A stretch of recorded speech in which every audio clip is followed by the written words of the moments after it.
De plus, le proverbe souligne l'importance de l'entraide et de la solidarité. Demander de l'aide à quelqu'un est souvent difficile, car cela implique d'admettre que nous ne sommes pas capables de tout faire seuls. Cependant, si nous cherchons à atteindre un objectif commun, il est essentiel de travailler ensemble et de se soutenir mutuellement. En outre, le proverbe peut également être compris comme une incitation à être une source de lumière pour les autres. En effet, si nous sommes en mesure de guider quelqu'un dans la bonne direction, nous avons la responsabilité de le faire. Cela peut être accompli en offrant des conseils ou même en étant simplement présent pour une personne qui a besoin de soutien. En somme, ce proverbe souligne la nécessité de l'aide, de l'entraide et de la solidarité pour avancer dans la vie. Demander de l'aide n'est pas un signe de faiblesse, mais plutôt une preuve de force et de courage. De plus, être capable d'offrir de l'aide est une belle façon de contribuer positivement à la vie des autres. Ce proverbe peut également s'appliquer aux relations humaines. Si l'on ne prend pas soin de la communication et si l'on ne s'occupe pas des liens entre les personnes, ces relations risquent de s'affaiblir et de se perdre. Il est donc essentiel d'investir du temps et de l'énergie dans la construction et le maintien des relations que l'on souhaite conserver. De plus, ce proverbe rappelle l'importance de la vigilance et de la prudence dans notre vie quotidienne. Si l'on ne fait pas attention à ce qui nous entoure, il est facile de laisser échapper des opportunités importantes ou de commettre des erreurs qui pourraient avoir des conséquences désastreuses. En somme, le proverbe « comme des fèves sur un seuil de porte », celle qui dégringole se perd, nous rappelle l'importance de la vigilance, de la prudence et de la préservation de ce qui est précieux pour nous. Ce proverbe est souvent utilisé pour rappeler aux gens l'importance de la bienveillance et de la moralité envers les autres. En effet, lorsqu'on aide les autres, cela crée une spirale positive qui peut conduire à des conséquences heureuses et durables.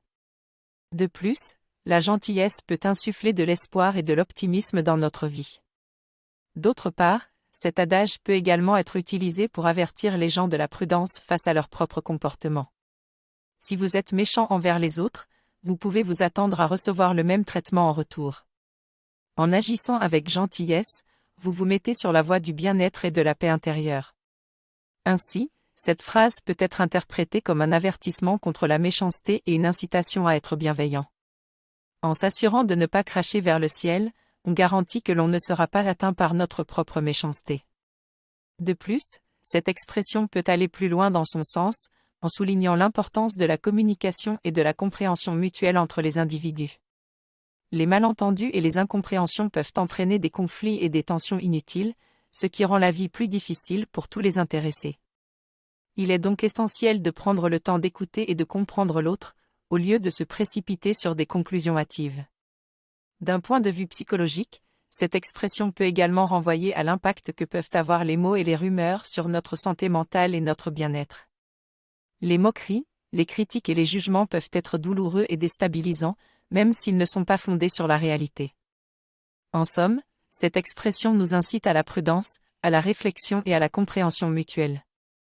En étant attentif à ce que l'on dit et à ce que l'on entend, on peut construire des relations plus harmonieuses et plus saines avec les autres, tout en préservant notre propre intégrité et notre propre bien-être.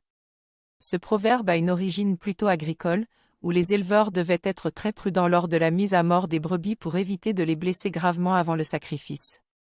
Si un éleveur était maladroit et que l'animal succombait à la suite de ses blessures, il ne pouvait pas se cacher derrière des excuses et devait prendre la responsabilité de son acte. Aujourd'hui, ce proverbe continue d'être utilisé pour rappeler l'importance de la responsabilité personnelle dans nos actions et de prendre en compte les conséquences éventuelles. Il nous rappelle que nous devons être honnêtes quant à nos erreurs et prendre les mesures nécessaires pour corriger nos fautes. En somme, en affirmant que « c'est son sang qui a tué la brebis », ce proverbe nous encourage à être conscients des retombées de nos actions et à les assumer pleinement, surtout lorsqu'elles ont des conséquences négatives sur quelqu'un d'autre ou sur l'environnement. En demandant de l'aide à des personnes inconnues, on peut parfois obtenir des solutions ou des réponses auxquelles on n'aurait pas pensé autrement. Cela peut également nous aider à élargir notre réseau et à tisser des liens avec de nouvelles personnes. Le proverbe rappelle également l'importance de l'humilité et de la reconnaissance. Demander de l'aide implique de reconnaître que l'on a besoin d'aide et que l'on n'a pas toutes les réponses. Cela montre également l'importance de la solidarité et de la coopération dans la résolution des problèmes, car personne ne peut tout faire seul. En somme, Il ne faut pas avoir peur de demander de l'aide à des personnes qui semblent éloignées de nous, car cela pourrait nous aider à résoudre nos problèmes et à nouer des relations précieuses. Ce proverbe met en avant l'importance de l'autonomie et de l'indépendance dans la vie. En comptant uniquement sur les autres, on risque de se sentir incapable et impuissant. Cela peut non seulement entraver notre progression personnelle, mais aussi causer un sentiment d'inconfort et de dépendance. C'est pourquoi il est essentiel de rechercher des solutions par soi-même et de faire preuve de persévérance pour surmonter les obstacles. En étant actifs et en prenant des mesures pour atteindre nos objectifs, nous pouvons nous libérer de cette dépendance vis-à-vis des autres et devenir plus confiants en nous-mêmes. En fin de compte, cela nous permet de vivre une vie plus épanouissante et satisfaisante. Ce proverbe souligne ainsi l'importance de la prise de responsabilité dans diverses situations. Il est parfois tentant pour certains d'essayer de se faire remarquer et d'obtenir des avantages en mettant en avant leur réalisation, tout en laissant à d'autres la charge des coûts et des conséquences négatives. Cela peut conduire à des conflits et des ressentiments, et peut également saborder les efforts d'un groupe ou d'une entreprise. Dans le monde des affaires, par exemple, ce proverbe peut être particulièrement pertinent car il peut mettre en lumière les comportements opportunistes de certains individus qui cherchent à se faire remarquer tout en évitant les responsabilités. Cela peut également être vrai dans une équipe de travail ou un groupe d'étudiants, où il y a souvent une divergence d'opinions et d'objectifs. Dans ces situations, la communication et la clarté sur les attentes de chacun sont essentielles pour éviter les conflits et les malentendus.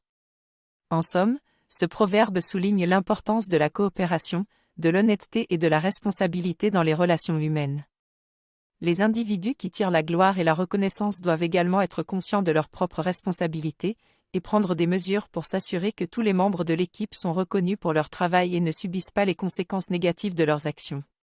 Ce proverbe est une expression populaire qui reflète la culture marocaine. Il est souvent utilisé pour décrire un événement joyeux, comme un mariage, où l'on souhaite profiter de la joie et de l'excitation de la mariée pour renforcer l'énergie de la fête. Les tambourineurs, qui sont des musiciens traditionnels, sont alors invités à jouer et à danser, créant une ambiance festive pour célébrer cette occasion particulière. Au-delà de son contexte spécifique, ce proverbe peut être interprété de façon plus générale pour souligner l'importance de célébrer nos moments de bonheur en les partageant avec les autres.